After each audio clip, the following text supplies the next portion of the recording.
He walked into that courtroom with honor, carrying the weight of years served for his country. But what should have been a routine hearing quickly turned into something darker. In a place meant for justice, he was humiliated, not for what he had done, but for who he was. One officer saw only the color of his skin, not the uniform he once wore with pride. And when that officer crossed the line, the entire room was left in shock. How far would this injustice go, and what would happen when the truth came crashing back? Marcus Johnson wasn't just any man in that courtroom. He was a decorated Army officer, someone who had risked his life countless times for a country he believed in. Outside of his uniform, he lived a quiet life, spending time with his family, attending community events, and mentoring younger soldiers who looked up to him. To many, he was a symbol of discipline and pride, a reminder that service and sacrifice meant something. That day, Marcus entered the courthouse with confidence. He wasn't there as a criminal, but as a witness in a case unrelated to him, a role he had taken seriously, knowing his testimony could help someone else find justice. He sat tall, his presence commanding respect even in civilian clothes. But not everyone saw him that way. From across the room, one pair of eyes lingered on him longer than the rest. Eyes that didn't see a veteran, a protector, or a man who had given his best years in service. Instead, they saw only the color of his skin. And in that silence, before the proceedings even began, the tension was already building, an invisible storm waiting for the moment to break. The courtroom buzzed with quiet murmurs as people settled into their seats, but Marcus felt the weight of eyes on him, sharp, judging, unwelcoming. At first, he tried to ignore it. After all, he had faced down danger in places far from home. Surely a courtroom on American soil could not shake him. But the stares lingered, and then came the moment that shifted everything. The officer moved closer. A white cop in full uniform, strutting with the kind of confidence that came not from authority, but from arrogance. His gaze never left Marcus. He didn't see a witness, a veteran, or even a fellow American. He saw a target. And with every step he took, the unspoken hostility grew thicker in the air. When the officer finally spoke, his words cut through the quiet like a blade. He questioned Marcus's presence, his right to sit where he sat, his very legitimacy inside that courtroom. It wasn't about the case anymore.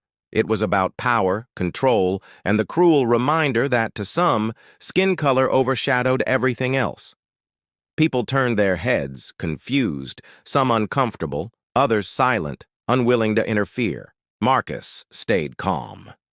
Years of training had taught him how to control his breathing, to steady his heart, to never let an enemy see fear. But inside, anger burned. Not for himself alone, but for every young man and woman of color who had walked into a room expecting fairness and instead found humiliation. The officer pressed harder. His words turned into commands, his questions into accusations. He mocked Marcus's service, questioned his honor, twisted his identity as if it were something shameful instead of something earned through sacrifice. The more Marcus held his composure, the more the officer pushed, desperate to break him down in front of everyone. And then, the shove came. It wasn't necessary. It wasn't lawful. But it was deliberate.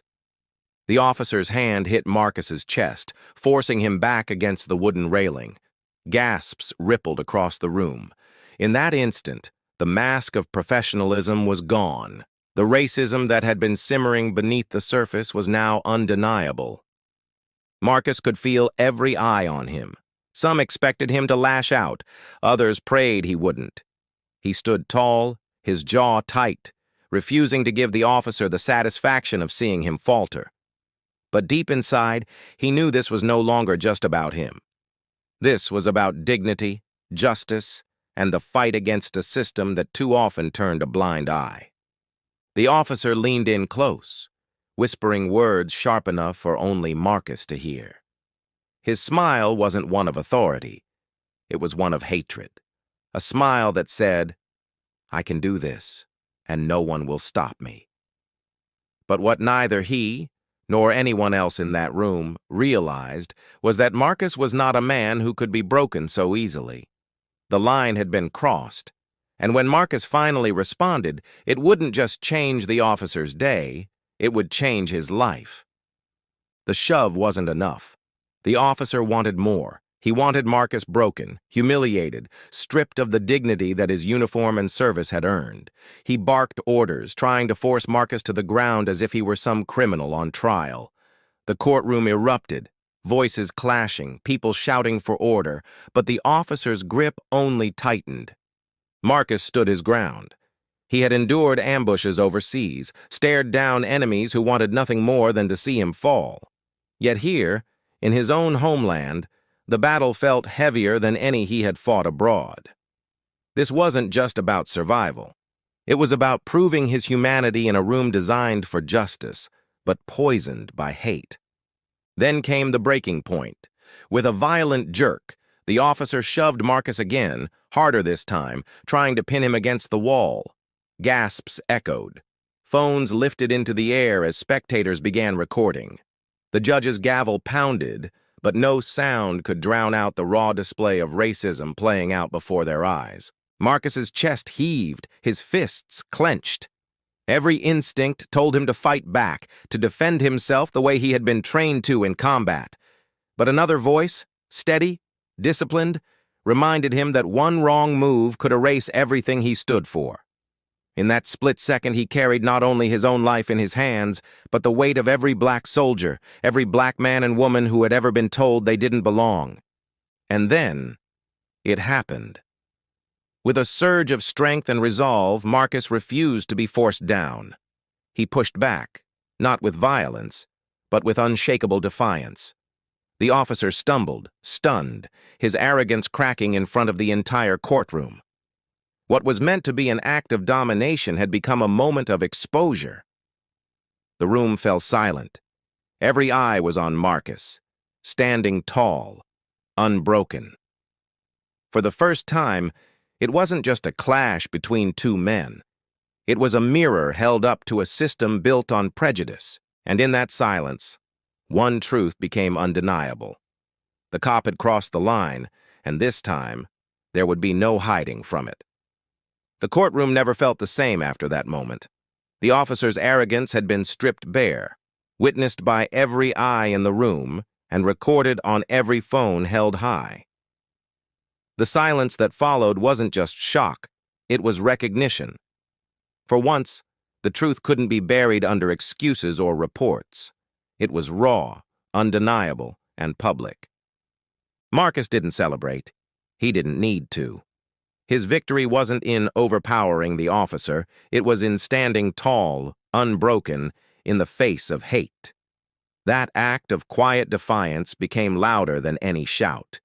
It reminded everyone watching that dignity is not granted by authority, but carried within those who refuse to be diminished. But as Marcus walked out of that courtroom, the weight of the moment pressed heavy on him. He knew this wasn't just about one cop, one incident, or even one day. It was about a system that had allowed moments like this to repeat for generations. And while he had endured, how many others had been silenced? How many names never made it to the headlines? The impact stretched beyond those four walls. For some, it was a wake-up call. For others, a painful reminder of what they already knew too well, that even those who serve, protect, and sacrifice are not immune to racism's reach. This story isn't just Marcus's story, it's a reflection of a deeper reality. A reality that demands change, demands awareness, and demands that silence is no longer an option. So the question remains, how many more moments like this must happen before justice truly means justice for all?